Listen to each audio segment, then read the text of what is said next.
Welcome, everybody. So I'm Mark Raynes. I'm the head of solutions at Chainlink Labs, and we're here to talk about the evolving landscape of stablecoins, touch on some of the regulatory developments and scalability challenges. I'm joined here by a great panel. I'll start by asking everyone to introduce themselves. Alex? Yeah, Alex, I have the pleasure to run AllUnity, is a joint venture between DWS, Galaxy, and Flow Traders, and we're the only BaFin German-regulated Euro stablecoin. Angie Walker, I run commercialization for Apex Digital, based out of London. Charles Jansen from S&P Global, leading index provider and rating agency. Sunil Sachdev from Fiserv, head up digital assets for the firm. Thanks. Okay, so we'll kick things off with a question for all the panelists. Stablecoins have become the backbone of digital asset markets. What does their current role in global payments and capital markets reveal about the convergence of on-chain assets and traditional finance? Start with Alex. No role, zero. I mean, literally, the volume in classical financial transactions when stablecoins is literally zero. Yeah, but there's a lot of, let's say, prerequisites that still have to be fulfilled. When you talk about classical corporates using stablecoins for cross-border payments, then the corporates don't want to change their banking relationship just to use stablecoins. So the banks need to offer a wallet. The next thing is they want to use this treasury management system that they use for global transactions. So you need to be embedded into the treasury management system. You need to be embedded in the classical banking system, and then they can use the stablecoins.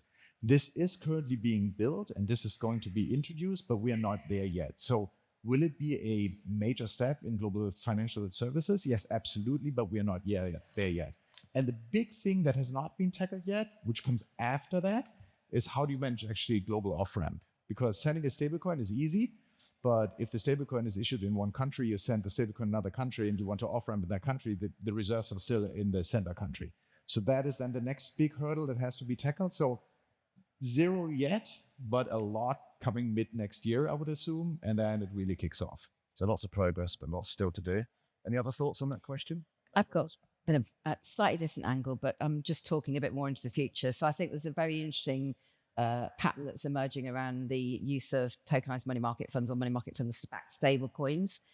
We are building a platform to run money market funds 24/7, and we're using the same operating model for stable coins. But what's happening is that we're seeing an increasing number of wealth and asset managers tokenizing money market funds and then providing that as collateral to DeFi for them to either mint and distribute stable coins off the back of that collateral, or to use it for things like DeFi lending and what have you. So I think one of the ways in which we'll see convergence is through the use of tokenized money market funds being used to effectively become the backing asset for stable coins. And I think that will bring convergence between DeFi and TradFi relatively quickly. But I agree with you, we're not there yet. Now, a lot of that is held back not by technology, because we can do it and we can do it 24/7, but it's held back by regulatory asymmetry and uncertainty. So, well, that brings me on to the next question, which is around regulatory clarity. Obviously, there's been a lot of progress in this area in recent years, but there's still a lot of inconsistency globally. How are each of you navigating this patchwork, and what models of governance and reserve management do you think will ultimately set the standard for trusted compliant stablecoins? Stops. Yeah, so I think just kind of jumping onto the last question as well, I think the regulatory framework that we're seeing introduced in the US is helping promote that convergence. Agree with Alex that we're not there yet, but as a financial software provider to financial institutions and merchants to facilitate commerce in the US, we are introducing those on and off ramps as we speak to allow people to commingle digital assets with fiat currency, whether it's through a custodial wallet or through a third-party wallet, and being able to build that asset platform to allow for that interoperability across different compliant coins in the marketplace. So we're extremely excited that we have a rule book in place. But to the other comment, we're looking for that reciprocity globally, so we could have a standard set of rules to allow digital assets to flow freely. But I think we're pretty close there already, because everybody's complaining that there's maybe still a lot of gaps. But when you look at Genius and also regulatory regimes in South Korea, Japan, Australia, Singapore, and Hong Kong, they are pretty comparable to MiCA. not necessarily by the reserves, but from the general structure. And actually, Genius, although it was not targeted for payments, if I say, helped a lot because it a little bit killed or pushed backwards the discussion about CDBCs and pushed really stablecoins in the forefront. So there is already enough interoperability on the regulatory side that you can actually build a global bridge. So on our side, we don't issue stablecoin. We don't use them directly. We do a lot of risk assessment, etc. But we speak with regulators all around the world, and we saw the impact of the Genius Act in other jurisdictions. For instance, in Japan, there was very little conversation last year when we spoke with all the bigger players. Now everybody is speaking about stablecoin. And going back on the previous question, there was something that we are saying, being a vantage point where everybody is asking us what can be done with risk, etc., is the emergence of institutional DeFi. And it's backed by stablecoin, right? Stablecoin being the cash on chain, they are the first step that enable the second step, which is really growing right now. And I'm just reading the question again, actually, on the reserve management side, one of the things that we've done over the last few months, big shout out to Chainlink, is that Apex and Chainlink have actually integrated their core technologies for our stablecoin as a service offering. And the reason that's important is because you want to make sure that if you're minting stablecoins, and we've seen a recent example of how that can go horribly wrong, with 300 trillion being minted with no reserve backing at all. Things like proof of reserve is super important. We've got to be able to not only monitor the amount of coins in circulation in real time, but we've also got to monitor the treasury that's backing that. And we've got to be able to value that treasury to make sure it's commensurate with the coins that are being circulated. So one of the things that we did when we launched our stablecoin as a service offering, which we're launching now, it's being announced today, is we actually used a proof of reserve from Chainlink to monitor permanently the reserves versus the minted coins in circulation. And we also used it in conjunction with the Chainlink compliance framework. So we can actually define certain policies around where those stable coins go.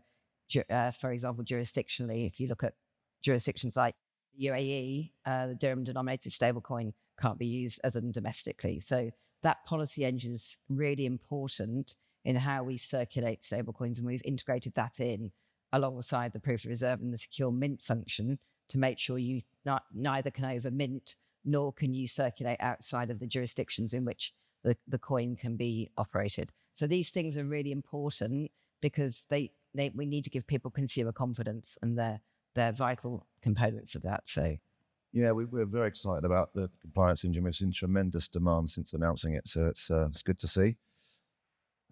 Alex, turning to you, obviously AllUnity is focused on a euro-denominated stablecoin. How do you see regional stablecoins complementing or competing with dollar-backed coins?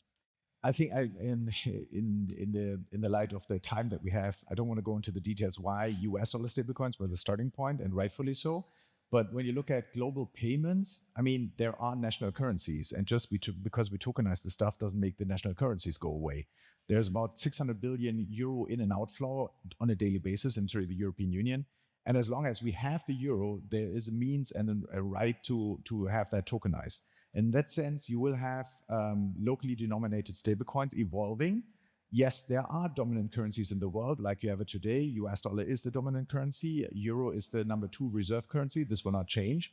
And so therefore, the local companies and the local market participants, they want to ideally pay in their local currency.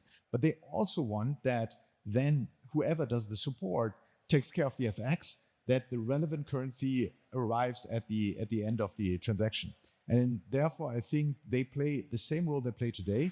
Just because we're tokenizing the stuff doesn't make CDBCs, deposit tokens, central bank tokens go away. I mean, this is just another technical solution, so to say. So in that sense, it plays the same role as the classical fiat currencies. Neil, turning to you, Fiserv operates at the intersection of banking and payment rails. How are stablecoins and tokenized deposits transforming commerce, particularly around how merchants, consumers, and institutions handle instant settlement and liquidity?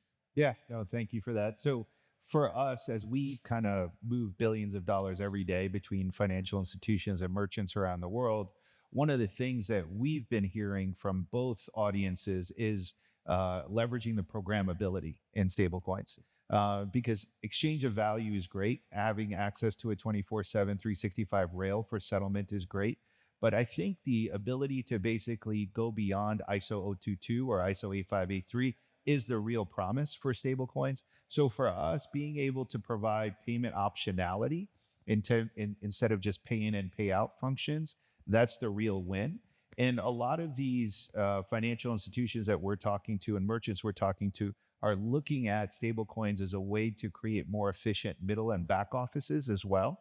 Because when you look at, how escrow accounts are handled today, when you look at how cross-border is done today or other types of commercial money movement, there's a lot of if-then statements that can be made in a stablecoin contract, right? That can be handled automatically without waiting for somebody to actually press a button. So we see this as more of a much more efficient payment rail, but leveraging the smart contract itself is unlocking a lot more value for these customers.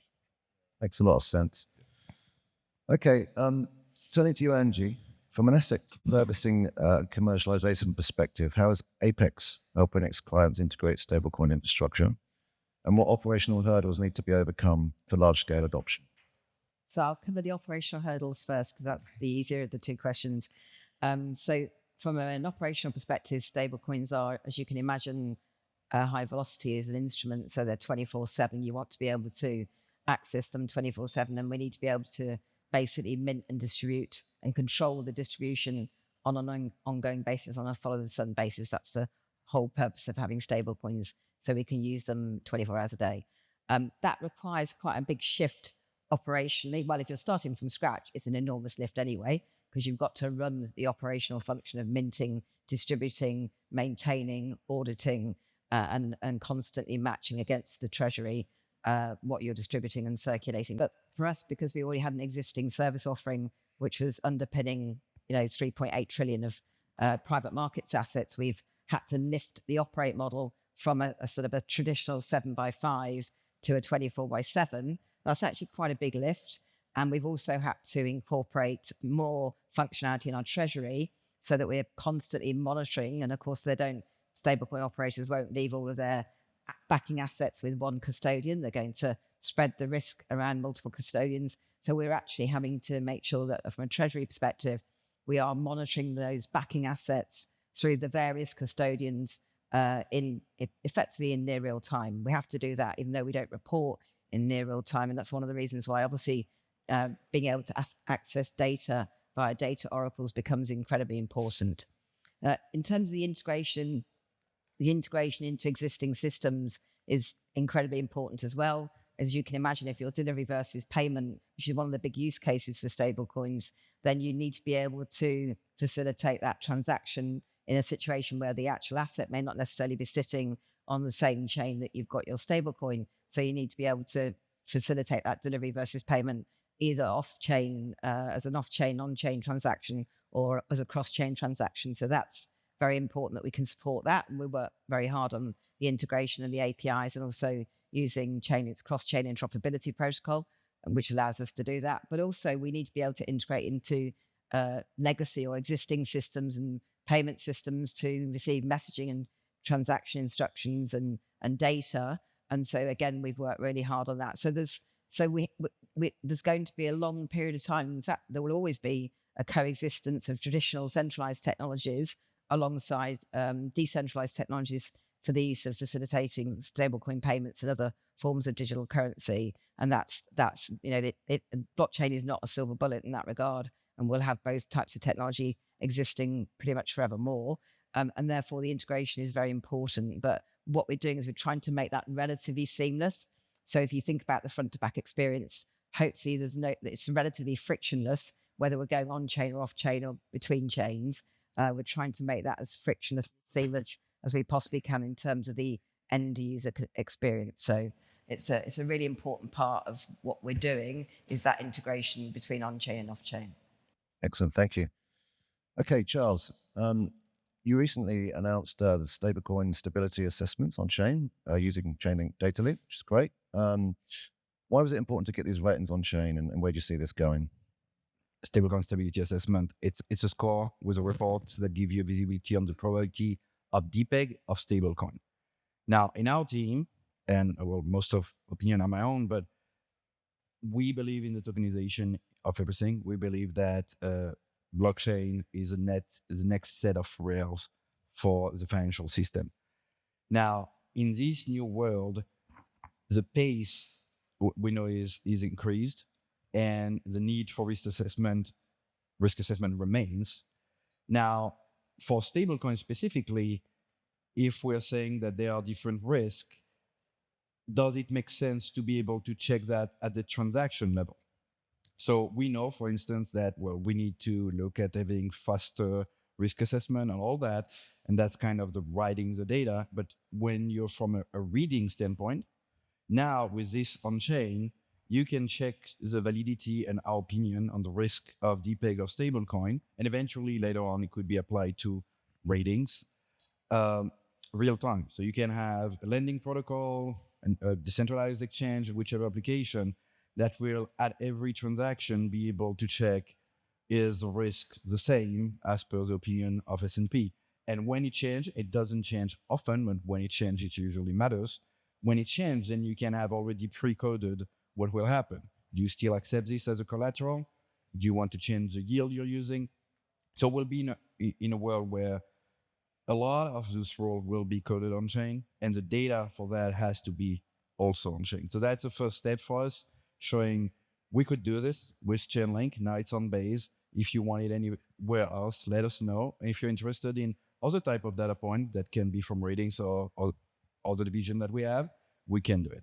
And when we have use cases, so people came to us asking, to do tokenized green bonds, but they would like to have the data on chain to do such bonds. So it's the first step, and it's needed in a world where everything is acting on smart contract. Oh, no, you go. No.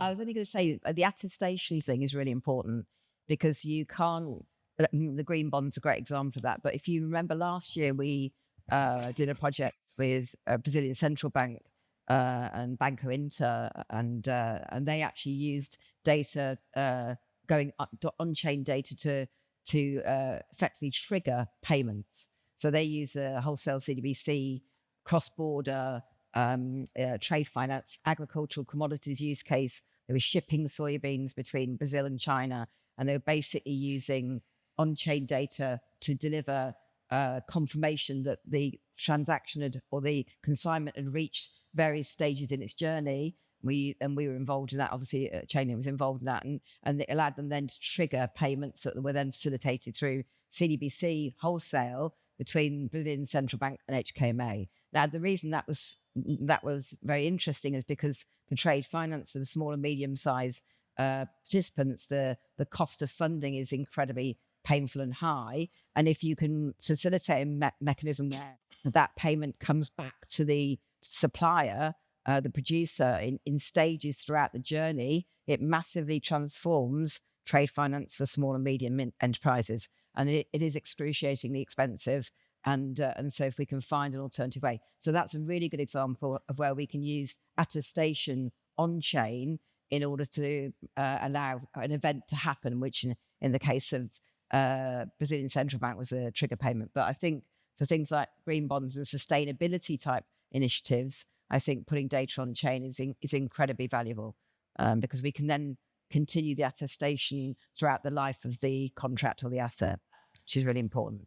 But this will trigger, and it's super important, don't get me wrong, this will trigger some challenges, because imagine that currently everybody jumps into stablecoins, it's hard as shit, everybody wants to list on stablecoin, all the banks coming up with their own stablecoins. Now imagine that you're a corporate and you have decent cross-border business, and you have a subsidiary in another country, and you have maybe a supplier, and then you have a customer. And everybody's banking with a different bank, and every bank has a different stablecoin, and every stablecoin has a different rating. Hey, you as a company, you just want to pay. I need an OTC desk to manage my currencies. This is ridiculous. It's not going to work, because it's not working today. Today, you have a euro is a euro is a euro, or a US dollar is a US dollar is a US dollar. In the future, a US dollar is not a US dollar anymore, because there's various grades of risk in US dollar usage when it comes to stablecoins, euro the same or whatever. And it is super important to have the ratings. Don't get me wrong. Super important. It is crucial. But the next step is then, how do you manage that as a global corporation? Because there's the benefit. And if you ultimately have to handle more currencies than you handle today, then adoption rate might drop dramatically. It's always the challenge, isn't it? The new technology, not to just create a new set of problems that we have to manage. So yeah, it makes sense. Okay, final question to everyone. Looking ahead, do you envision stablecoins evolving into core settlement assets underpinning global markets, or will they remain a bridge technology until we see CBDCs and tokenized deposits mature? So CBDCs were discussed a lot, but since the US made a ban on them, there's been a lot of reaction on, well, if the US is against it, should we really do it? I think it's being rediscussed in Europe. Tokenized deposit, I was listening to a very interesting panel on that in Washington last week. A bank was explaining that, well, as per the Genius Act, to be able to have a stablecoin, you have to have an independent subsidiary and that kind of thing, that it was a non-starter for them. So there will probably be space for both. Stablecoins, so when we launched the stablecoin stability assessment around 2 years ago, we were reached out, like all the banks in the world reached out to us saying we're doing a stablecoin. Some sovereign entity came and do the same. So is there too many stablecoin? Well, I mean, opinion on my own, but probably. But then, well, we see, I think when we'll have JP Morgan launching their own token deposit, there'll be use cases for both. It's really hard to know where they go. I don't think any will disappear because country like China will prefer CBDC, but yes, they'll all remain. Yeah, I agree with Charles. I think where we are, it's good to appreciate what's happening today, but we also need to take a longer lens and say the adoption curve in terms of digital assets, it's at the very earliest nascent stage, right? Especially in the US with the regulatory framework just getting passed. So if you look at in history, when we came out with a debit card, a credit card, there was a lot of fragmentation before there was a unifying standard, right? And I think you spoke to that a little bit ago. So for us, we kind of see a room for all. And we believe that so much in the blockchain that there'll be an opportunity to change states, right, on the token based on use case. So what may eventually start as what starts as a stablecoin transaction could get converted into a tokenized deposit, as an example. And I know there's different rules from a collateralization perspective on both of those areas, but we believe that on chain, we can work through the smart contracts to be able to change state based on the transaction and who the recipient is of that coin. I know that seems very far out today, but that's the promise of the chain, for at least from our perspective. So I do think, I'm going to answer a question. I do think that stablecoins will become a core settlement asset. And I'll give you two examples.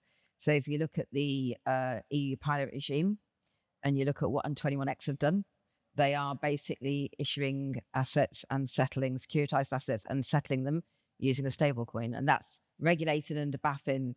It's on Polygon. It's on a blockchain. It's the first time that a license has ever been granted for a multilateral trading facility on a blockchain. So it's game changing from an industry perspective, but they are settling. Their plan is to settle atomically using a stablecoin. So that's DVP, securitized assets settling. So that's core capital markets type activity. And then if you look at what's going on in the digital security sandbox in the UK, similar situation. They started off originally saying that they would only allow settlement using central bank cash for securities, but they are now shifting. And I think the view is that they will change their scope to allow for settlement using stablecoins. And again, that's securitized instruments. And the first example of that, of course, will be the digital gilt. So I think you're seeing, and look at what SDX, I mean, Mark, you and I built SDX 8 years ago, right? SDX have had a digital exchange and digital CSD on Corda, and it's been settling atomically using central bank cash delivered by SNB. So, I mean, whether CDBCs are widespread or not is sort of a little bit irrelevant, I guess. But the point is, you're right. Stable coins are part of a range of digital currencies, and it's horses for courses, as they say. Depending on what you're doing, you might want to use a stable coin, you might want to use a tokenized deposit. It's entirely up to, I guess, the quality of the cash, whether it's M0 money or not, commercial bank cash. and the risk profile of the use case. So I do think it will be core. I don't think it will just be a bridge. I don't want to repeat what the colleagues already said. There's a reason for various payment means today, CDBCs, deposit money, commercial bank money, and e-money. Just tokenizing it doesn't make it go away. So there's use cases. But you can only use what the other counterparty is using too, as I said before. If the US is not using CDBCs, then my European CDBCs don't help me to do business with the US. So I think ultimately stablecoins will be, maybe, if I want to say so, the winner, because and core asset, because they're the most flexible one.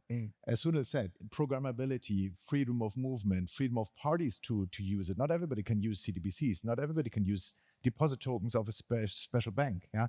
So stablecoins are the most flexible tool, are the most accessible tool from a programmability standpoint, also the most flexible one, and therefore my take is it will be the core asset to be used in the future.